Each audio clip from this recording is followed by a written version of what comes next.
എല്ലാവർക്കും under the sky എന്ന് പറഞ്ഞ യൂട്യൂബ് ചാനലിലോട്ട് സ്വാഗതം. അപ്പോൾ ഇന്ന് മുട്ട വച്ചിട്ടൊരു അടിപൊളി ഡിഷ് പെട്ടെന്നൊരു ഐഡിയ തോന്നിയിട്ട് അങ്ങനെ ഉണ്ടാക്കിയതാണ്. പക്ഷെ ഭയങ്കര ടേസ്റ്റ് ഉണ്ടായിരുന്നു. പ്രത്യേകിച്ച് ഇത് കുട്ടികൾക്കായിരിക്കും കൂടുതൽ ഇഷ്ടമുണ്ടാവുക. ആദ്യം തന്നെ നമുക്ക് പാൻ ചൂടാക്കി അതിലോട്ട് എണ്ണ ഒഴിക്കാം. അതിലേക്ക് നമുക്ക് ചേർത്ത് കൊടുക്കേണ്ടത് പെരിഞ്ജീരകം, കറുവപ്പട്ട, ഗ്രാമ്പു, ഇത് മൂന്നും ആവശ്യത്തിന് ചേർത്ത് കൊടുക്കാം.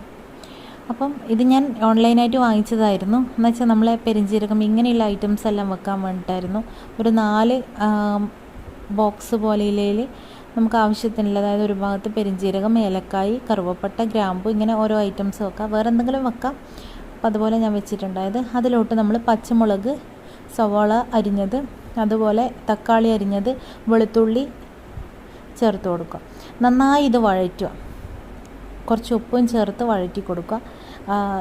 നോൺ സ്റ്റിക്കിൽ വെക്കുന്നതായിരിക്കും കുറച്ചും കൂടി നല്ലത്.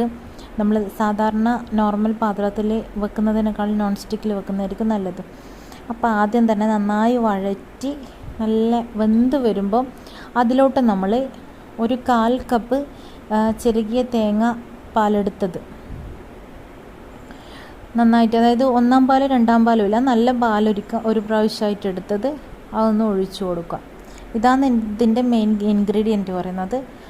പിന്നെ സസ്പെൻസ് വഴിയേ വരുന്നുണ്ട്. അപ്പോൾ ഇതുപോലെ ആഡ് ചെയ്ത് കൊടുക്കുക. ആഡ് ചെയ്ത് നന്നായി തിളച്ച് കുറുകി വരുന്ന സമയത്താണ് നമ്മൾ ബാക്കിയുള്ള കാര്യങ്ങൾ ചേർത്ത് കൊടുക്കേണ്ടത്. അപ്പോൾ ഈ സമയത്ത് നമുക്ക് അത്യാവശ്യം എരിവുണ്ടോ നോക്കാം. എരിവില്ലെങ്കിൽ ഇതിലോട്ട്, അതായത് വഴറ്റുന്ന സമയത്ത് തന്നെ നമുക്കതിലോട്ട് ആവശ്യത്തിനുള്ള മുളക് പൊടി ചേർത്ത് കൊടുക്കാം. ഞാൻ പച്ചമുളക് ആഡ് ചെയ്തുകൊണ്ട് തന്നെ ആവശ്യത്തിനുള്ള എരിവ് ഉണ്ടായിരുന്നു. പിന്നെ കുട്ടികൾക്ക് കൊടുക്കുന്നതുകൊണ്ട് തന്നെ അത്രയും എരിവ് അധികം ഇട്ടിട്ടുണ്ടായിരുന്നില്ല. പിന്നെ കറിവേപ്പിലയും ചേർത്ത് കൊടുക്കുക. മല്ലിയില ഉണ്ടെങ്കിൽ അത് എടുത്ത് വെക്കാം. ഞാൻ മല്ലിയില ആഡ് ചെയ്തിട്ടില്ല. അപ്പം കറിവേപ്പിലയും ചേർത്ത് കൊടുത്ത്. ഇതാണ് ഇതിൻ്റെ ഹൈലൈറ്റ് എന്ന് പറയുന്നത്. മുട്ട ഇതുപോലെ പൊട്ടിച്ച് ആ ഒരു ഗ്രേവിയിലോട്ട് ഇതുപോലെ തന്നെ ഒഴിച്ചു കൊടുക്കുക. ഞാൻ 3 മുട്ടയാണ് എടുത്തിട്ടുണ്ടായത്. മുട്ട ഇതുപോലെ പൊട്ടിച്ച് ഇട്ട് കൊടുക്കുക. ഈ സമയത്ത് മാത്രം നമ്മൾ ഫ്ലെയിം സിമ്മിലിട്ട് കൊടുക്കുക. എന്നിട്ട് നന്നായിട്ട് ഇതൊന്ന് തിളച്ചിതാവുമ്പോഴേക്കും അതിൻ്റെ ഗ്രേവി അതിൻ്റെ മുകളിലേക്ക് ഒഴിച്ചു കൊടുക്കാം. ഒഴിച്ചു കൊടുത്ത് പിന്നെ നമുക്ക് മല്ലിയില ചേർക്കേണ്ടവർക്ക് ചേർത്ത് കൊടുക്കുക. അതുപോലെ പിന്നെ ശ്രദ്ധിക്കേണ്ട കാര്യം എന്ന് വെച്ചാൽ ഇത് ഒന്ന് ഫ്ലെയിം ഓഫാക്കിയ ശേഷം ഇത് 2 രീതിയിൽ നമുക്ക് എടുക്കാം. ഒന്ന് നന്നായിട്ട് വെന്ത് വരുന്നത് വരെ, അല്ലെങ്കിൽ ഹാഫ് കുക്ക്ഡായിട്ടും എടുക്കാം നമുക്ക്. ഞാൻ ഹാഫ് കുക്ക്ഡ് അല്ല, ഒരു 1/4 ഭാഗം വരെ കുക്ക് ചെയ്തിട്ടുണ്ടായിരുന്നു. ഇതുപോലെ ചേർത്ത് കൊടുക്കും. ഈ ഡിഷിൻ്റെ പേരെനിക്കറിയില്ല, പക്ഷെ എനിക്ക് പെട്ടെന്ന്, അതായത് ദോശ ഉണ്ടാക്കുന്നുണ്ടായിരുന്നു. ഹസ്ബൻഡ് പറഞ്ഞപ്പോൾ ദോശ ഉണ്ടാക്കാം, അപ്പം പെട്ടെന്ന് എന്താ കറി ഉണ്ടാക്കാൻ പറ്റുമോ വെച്ചാൽ ഞാൻ മുട്ടക്കറി വേണ്ടാന്ന് പറഞ്ഞു. അപ്പം ഞാൻ വിചാരിച്ചു മുട്ട വെച്ചിട്ട് വേറെ എന്തെങ്കിലും വെറൈറ്റി ആക്കാതിരിക്കുമ്പോൾ ഈ ഒരു ഐഡിയ വന്നു. അങ്ങനെ ചെയ്ത് നോക്കിയതാണ്. പക്ഷേ അടിപൊളി ടേസ്റ്റ് ഉണ്ടായിരുന്നു. ഇത് ആ ഒരു ഇളം ചൂടിൽ തന്നെ കഴിക്കാൻ വേണ്ടി ശ്രമിക്കുക. കഴിഞ്ഞ് കഴിക്കുന്നതിന് ആ ഒരു ടേസ്റ്റ് കിട്ടൂല. അപ്പം കുട്ടികൾക്കെല്ലാം ആണെങ്കിൽ കൊടുക്കുക, ഭയങ്കര ഇഷ്ടമാവും അവർക്ക്.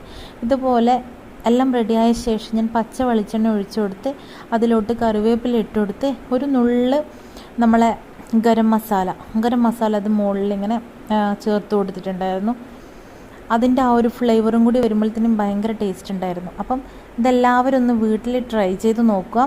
അപ്പോൾ ഫീഡ്ബാക്ക് അറിയിക്കുക. അപ്പം അതിന് ശേഷം നമ്മൾ ഉണ്ടാക്കിയിട്ടുണ്ടായിരുന്നത് ദോശയായിരുന്നു. ദോശ ഉണ്ടാക്കിയത് ശുഭോടന ഉണ്ടാക്കിയത് ദോശ. പിന്നെ അതിന് ശേഷം നമ്മൾ ഉരുളക്കിഴങ്ങ്, അതായത് കുഞ്ഞിന് പിന്നെ ഫ്രഞ്ച് ഫ്രൈസ് വേണം, ഭയങ്കര ഇഷ്ടമാണ് ഫ്രഞ്ച് ഫ്രൈസ്. അപ്പം നമ്മളെ വീട്ടിലുണ്ടാക്കുന്നൊരു തട്ടിക്കൂട്ട് ഫ്രഞ്ച് ഫ്രൈസ് ഉണ്ടാക്കിയിട്ടുണ്ടായിരുന്നു. അതും അവൾക്ക് കൊടുത്തു. അതും പിന്നെ ഈ മുട്ട വെച്ചിട്ടുള്ള ഈ കറിയും പിന്നെ ഇതും ദോശയായിരുന്നു അന്നത്തെ ഭക്ഷണം. അത് ഇന്നലെ ഉണ്ടാക്കിയതായിരുന്നു ഭക്ഷണം ഉണ്ടായിരുന്നത് ഡിന്നറായിട്ട്. അപ്പം എല്ലാവരും ആ മുട്ടക്കറി ഒന്ന് ട്രൈ ചെയ്ത് നോക്കണം വീട്ടിൽ. ഭയങ്കര ടേസ്റ്റിയാണ്. അപ്പം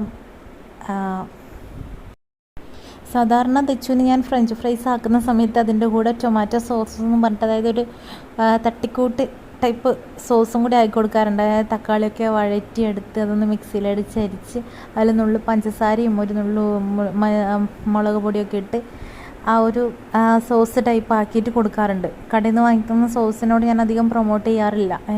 അപ്പം പിന്നെ ഇന്ന് മുട്ടക്കറി ഉണ്ട് എന്ന് പറഞ്ഞതുകൊണ്ട് ഞാൻ പറഞ്ഞു മുട്ടക്കറി ഉണ്ട്, അപ്പം അതുകൊണ്ട് നമുക്ക് ഇത് വെച്ചിട്ട് ഒപ്പിക്കാമെന്നും പറഞ്ഞിട്ട് അങ്ങനെ നിൽക്കുന്നതായിരുന്നു. അതുകൊണ്ട് തന്നെ അന്ന് സോസ് ഉണ്ടാക്കിയിട്ടുണ്ടായിരുന്നില്ല. അപ്പം വീഡിയോ ഇഷ്ടപ്പെട്ടിട്ടുണ്ടെങ്കിൽ എല്ലാവരും ഒന്ന് ലൈക്ക് ചെയ്യുക, ഷെയർ ചെയ്യുക, സബ്സ്ക്രൈബ് ചെയ്യുക. Okay, thank you.